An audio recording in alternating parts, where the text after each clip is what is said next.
pag sila ho nagluto, eh talagang talong-talo pa po yung mga restaurants natin, ano? And that's why, mag-fiesta talaga kung may nag-imbita sa amin. Bora na!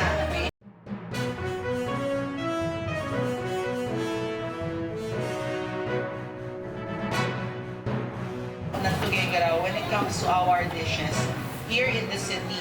And pinagmamalaki ko yan, ano? We have a taste that's unique and a taste na gusto nyong balik-balikan.